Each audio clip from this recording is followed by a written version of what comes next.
आज के मेरे बंगाल के दौरे में यह मेरा सौभाग्य है कि वीर शहीद खुदीराम बोस के जन्म स्थान पर आकर यहाँ की मिट्टी को कपाल पर लगाने का मुझे सौभाग्य मिला है। स्वतंत्रता संग्राम में बंगाल और बंगाली सपूतों का योगदान भारत कभी भुला नहीं सकता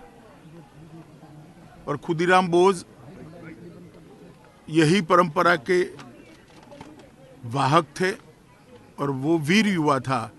जिन्हें सिर्फ 18 साल की उम्र में अंग्रेजों के खिलाफ लड़ते लड़ते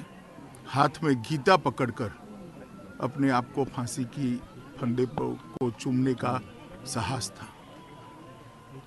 उनकी लोकप्रियता उस वक्त पूरे देश भर में इतनी थी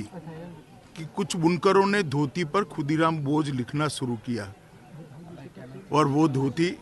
बंगाल के युवाओं की प्रेरणा स्रोत बनी, आज़ादी के आंदोलन का प्रतीक बनी और वंदे मातरम का वो नारा जो खुदीराम बोस ने फांसी पर चढ़ते हुए बोला था वो पूरे बंगाल और भारत के युवा का एक आज़ादी के स्वप्न का नारा बन गया। संजोग ही है कि आज ही के दिन राम प्रसाद बिस्मिल, अशफाक उल्लाह खान और ठाकुर रोशन सिंह को फांसी दी गई थी। आज ये तीनों वीर शहीदों का शहीद दिन भी है। बंगाल के अंदर में आया हूं तब इस भूमि पर आकर इस भूमि की मिट्टी को सर पे लगाकर एक नई चेतना और ऊर्जा का अनुभव कर रहा हूं और मैं आज यहां से देश भर के युवाओं को भी कहना चाहता हूं कि हमें देश के लिए मरने का मौका तो नहीं मिला है मगर देश के लिए जीने का मौका हमें जरूर मिला है और खुदीराम बोस को याद कर कर हमने उसी रास्ते को प्रशस्त करना चाहिए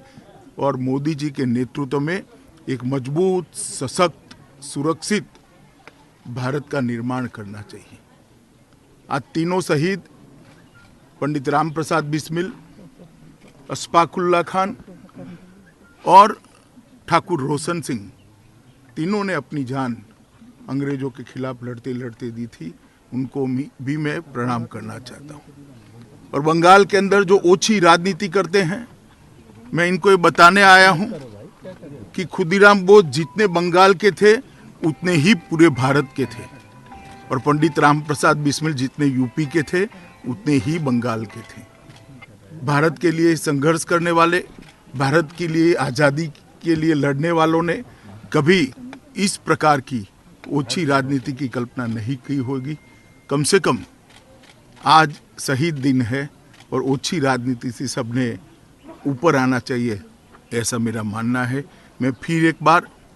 खुदीराम बोस की वो शहादत को याद कर कर प्रणाम करता हूँ और सालों सालों तक उनका ये बलिदान भारत के युवाओं के लिए प्रेरणा स्रोत बनेगा और देश के लिए जीने का संकल्प लेने के लिए मजबूर भी करेगा और जिन्होंने संकल्प लिया है उसका संकल्प मजबूत भी करेगा। मैं फिर एक बार उनके परिजनों के चरणों में प्रणाम कर कर मेरी बात को समाप्त करता हूँ।